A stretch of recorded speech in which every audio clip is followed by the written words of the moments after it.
The season of Lent, or Ash Wednesday, whatever, the whole thing we're doing right now, I think it's one of my favorite seasons because it's so clear, right? It's so clear that in other seasons we're kind of like, what am I supposed to be doing right now exactly when it comes to church? Like ordinary time is just, I don't even know. Keep going to Mass, I guess. But like Lent is so good because it's a season of action, right? It's a season where it's just, you get to do something. In fact, the beginning of Mass, we ask the question, what are you going to do for Lent? That's the question.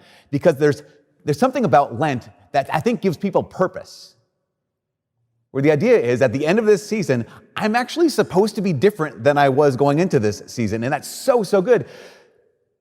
And it's also one of the days, I don't know if you've ever noticed this, like Ash Wednesday is one of the days, or Lent is one of the seasons where it seems like more and more people return. Like the more and more people come back to church. Maybe this is one of your first times being back in church in a while. And I love this. Again, one of the reasons why I love Lent is because we do something, you have action, there's purpose, and there's something about like returning to God and returning to church that is so, just is real. And it's necessary because I think so often, so many of us are tempted to run away. You know, Joel, in the first reading, he says, return to the Lord with your whole heart. And I think so many of us are tempted to run away from the Lord and love him half-heartedly. Or maybe even a better way to say it, rather than run away, I think a lot of us just end up drifting away. Because when we drift away, I think we resort to our default. I think for most of us, our default mode when it comes to life is, our default is comfort. A lot of times our default is ease. Our default is homeostasis. We just kind of, I don't want stress. I don't want drama. I don't want the fire starters in my life. I just want this ease. I want this calm. I want this peace. I want comfort. I want homeostasis. And yet, I don't know if you've ever heard about this. There was an experiment they did out in Stanford University where they took bacteria and they put them in a perfect environment. So whatever kind of temperatures bacteria need, that they gave them that exact temperature. Whatever kind of light versus dark, when it came to lightness and darkness, they gave them that environment. Whatever kind of energy source they needed, they gave them everything that they needed to see what would happen. What would happen if you put these living organisms in a place of perfect homeostasis where they have everything they need and there's no stresses? What they found was 100% of these bacteria ended up dying.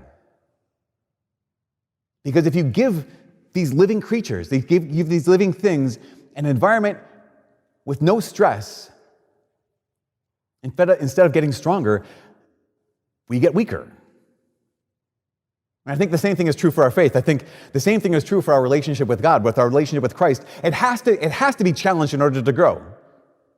That if it's actually going to thrive, if it's actually going to be different at the end of these 40 days than it is right now, in order to thrive, it cannot always default to comfort. If we're going to grow, we can't default to ease. And I think if we're going to grow, we can't default escape. I've been thinking a lot about that word. I've been thinking maybe for the last couple weeks about the word escape. I remember the idea, I want to run away. I want to escape. Especially now when it comes to Lent. I have a friend, his name's Mark. He is the vice president of a ministry called Life Teen. His name's Mark Hart. And at one point we were having a conversation within the last couple weeks, and he has a teenage daughter who asked him, she said, Dad, Lent's coming up. I don't know what to give up because in this season of COVID, so many things have already been taken away from us. I don't know if you feel like that. It's like going into Lent, I don't know what else to give up because so much stuff has been taken away. So many things in our lives that are so good have already been taken away. We didn't even have a choice of whether or not we were going to give them up. And so she asked her dad, Dad, how do we do this? Because so much has been taken away. And then he asked me, Father Mike, well, how would you answer my daughter? So much has been taken away. And I thought that's a really great question because it's 100% true. So much of our lives have been so dramatically affected and we didn't even have a choice. But I think there's something that we've done in response to all this stuff that's been taken away for the last year. I think a lot of us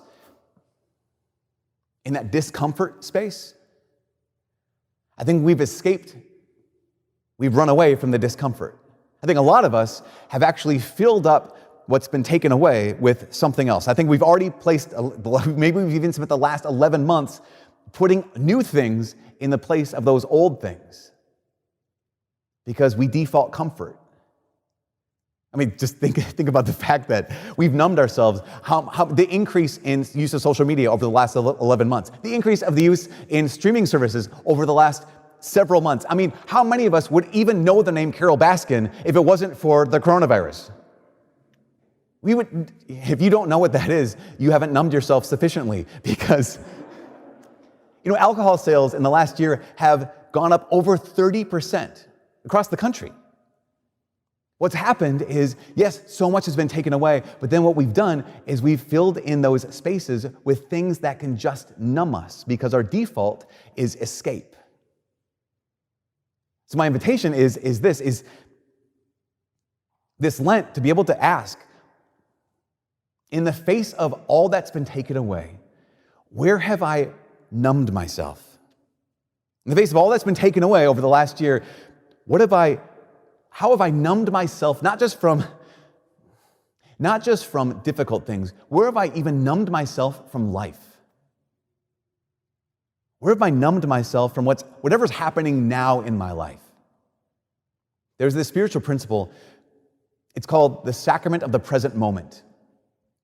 And the sacrament of the present moment simply means that God can't be found in the future because the future isn't real yet.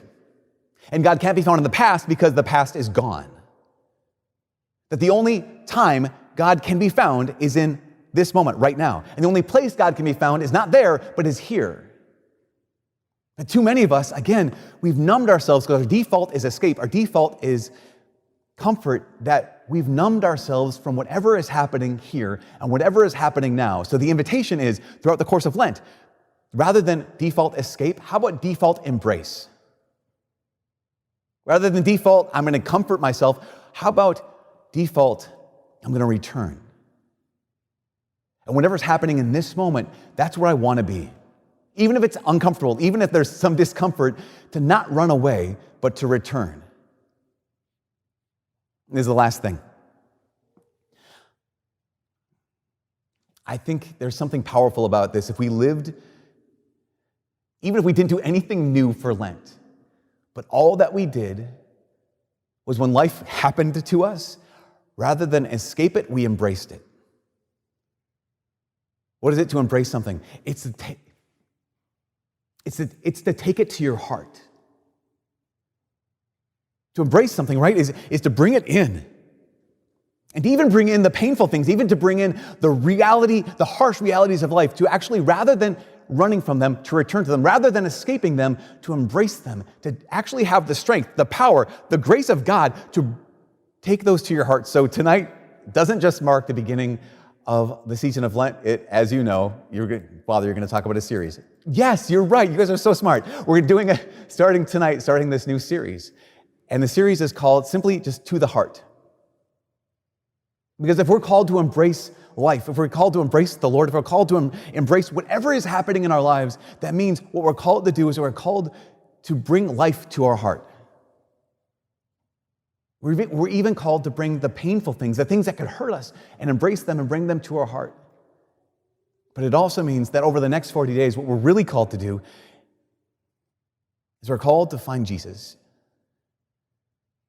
And not only return to him with all our heart, but to embrace him and bring him where he wants to be. Because where he wants to be is brought to our heart.